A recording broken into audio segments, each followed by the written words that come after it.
May's unemployment numbers came in a lot lower than expected. This caused stocks to rally and hit post-pandemic new highs. We are now at the same levels we were 10 months ago. The unemployment rate actually fell to 13.3% from 14.7%, and 2.5 million jobs were added.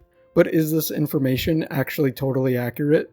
In this video, we're going to go over how the unemployment rate is calculated and how May's unemployment figures were miscalculated. Before we begin, don't forget to like and subscribe to help the video. Usually the unemployment rate is calculated by dividing the number of unemployed people by the number of people in the labor force, and then multiplying that figure by 100. This seems pretty straightforward, right? But you have to think what actually counts as unemployed. Is it just somebody who doesn't have a job? Or is it somebody who doesn't have a job and is looking for one? Should we count the people who have part-time jobs, but would rather have a full-time job and just can't find one? This is where some trickiness can occur. The standard definition for unemployment is usually somebody who doesn't have a full-time job or a part-time job. They're actively looking for a new job and is currently available for hire. Also, those who have been temporarily laid off count as unemployed. A person who is actively looking for a job is somebody who is trying to obtain one by filling out applications, sending out resumes, or even having a job interview. There's another way to define unemployment though, and this is called the real unemployment rate. To get the real unemployment rate, you have to include everyone who is working part-time but wishes to work full-time, but can't actually find any full-time employment. The real unemployment rate is always higher than the normal unemployment rate because you're counting more people as unemployed. The month of May saw the largest monthly gain in new jobs since the Bureau of Labor started tracking the data in 1939. In April, over 20 million jobs vanished, and the unemployment rate was 14.7%, which is well past the rate of the 2008 recession. But the next month, there was a stunning surprise that the unemployment rate fell to 13.3%, and 2.5 million jobs were created. Economists estimated that May's report was going to be around 20% unemployment. So how were they so off? And is this actual unemployment number accurate?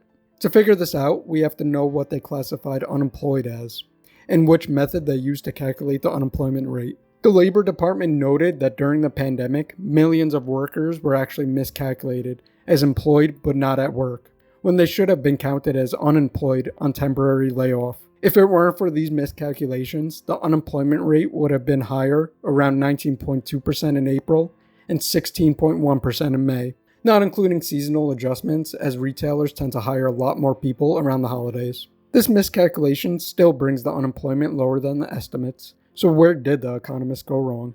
The biggest difference in the high unemployment numbers and previous recession-based unemployment numbers is that this was an engineered economic shutdown. Before the shutdown, the economy was very strong, and unemployment was at a healthy level. This spike in unemployment is not financially based. Companies were doing well and hiring a lot of people, unlike other recessions that were financially based, and companies laying off people because they couldn't afford them. This one was just a stay-at-home order, and companies temporarily laid off a lot of people. This is also an indicator that things are starting to open up quicker than anticipated. The faster businesses can open, the more jobs can be saved, and the faster the economy will recover. Construction jobs increased by over 400,000 in May. This is almost half of what they lost in April. Construction jobs have seen a big boost because they're part of the Phase 1 reopening. Jobs that also are beginning to return are in retail, as well as education and health services, which are counted together as one sector. One thing to note though is that government jobs declined by over 500,000. Perhaps the government is cutting positions because states still haven't gotten their tax revenue because the tax filing date was pushed back because of the pandemic. But not all new jobs were full-time positions. Part-time workers accounted for 2/5 of the unemployment growth in May. Nearly 10 million people are working part-time for economic reasons, compared with 4 million in February. We are nowhere near out of the woods yet. 13% unemployment is still very high, and is still even higher than the 2008 recession. With the extra $600 unemployment benefit coming to an end, a lot of people are still out of work. The government still needs another stimulus package in some way, as many people aren't going to be able to make ends meet. This stimulus might come in the form of another $1,200 check or some type of tax incentive.